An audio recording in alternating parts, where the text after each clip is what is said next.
August 1914, the British Expeditionary Force faced annihilation at Mons, outnumbered 3-1, with German forces closing in, when suddenly soldiers began seeing something impossible in the smoke. This is the true story of the Angel of Mons, where history and mystery collide on the battlefield. Welcome to Historical Stories, where the past doesn't just inform us, it haunts us.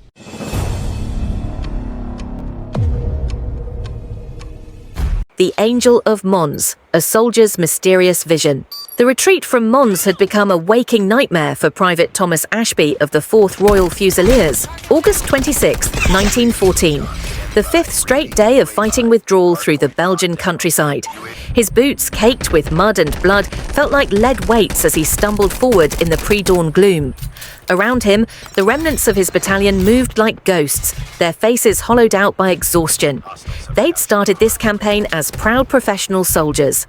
Now they were barely more than a mob of broken men.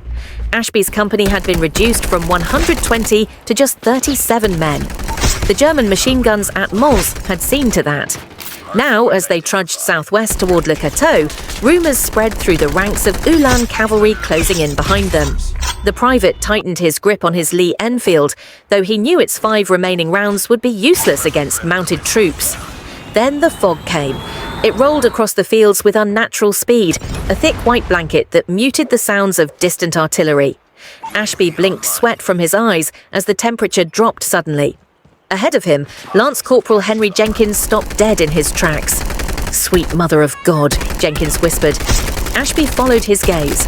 Through the swirling mist, 3 figures stood silhouetted against the rising sun. Tall, impossibly tall, their outlines shimmering like heat haze over a rifle barrel. They carried what looked like longbows.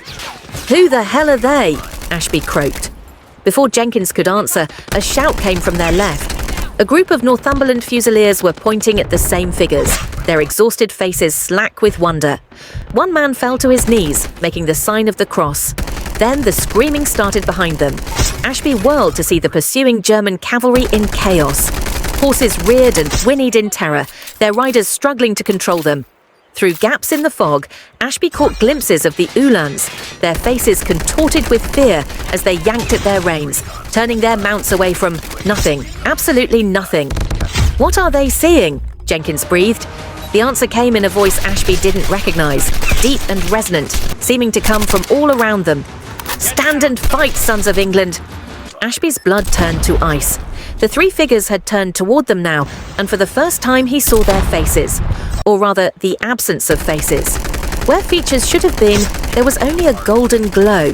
Their bodies seemed to be made of the same ethereal light, their longbows humming with some unseen power.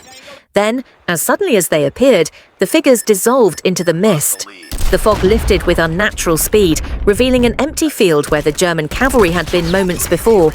Only their hoofprints remained, churning the mud in frantic circles before heading back the way they'd come. The British soldiers stood frozen, their weapons slack in their hands. Ashby realised he was trembling violently, his skin prickling as if charged with electricity. "Did you?" he began, but Jenkins cut him off with a sharp gesture. "Not a word, Tommy, not here." The march resumed in eerie silence. No one spoke of what they'd seen, though Ashby noticed the men walking taller now, their shoulders squared. That night, as they dug shallow trenches near the village of Beauvais, the whispers began circulating through the ranks, the Angels of Mons. Over the coming weeks, similar reports would surface up and down the retreating British line.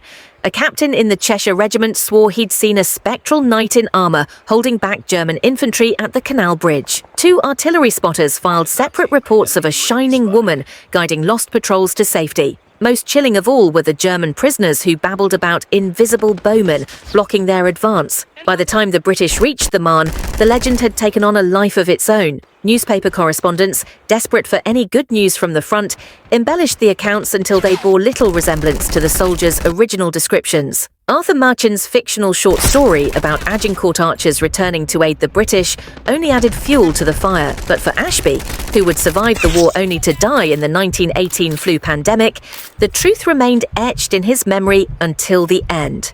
In a letter to his sister now preserved in the Imperial War Museum, he wrote, "I know what I saw that morning, Mary.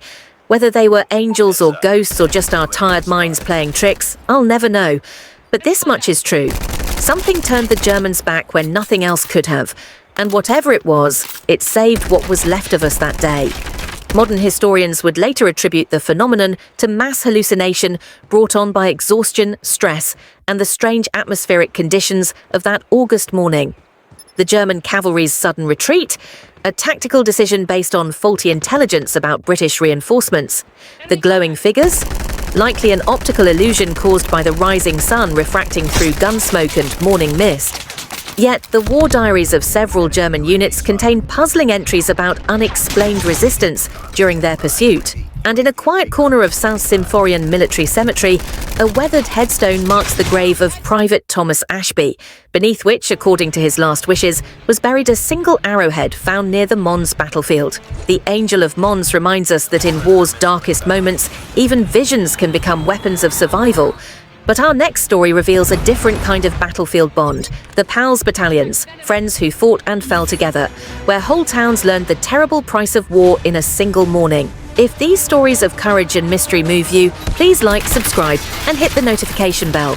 History isn't just about dates and battles, it's about the souls who lived them. Help us keep their stories alive. Thanks for watching, and I'll see you in the next story.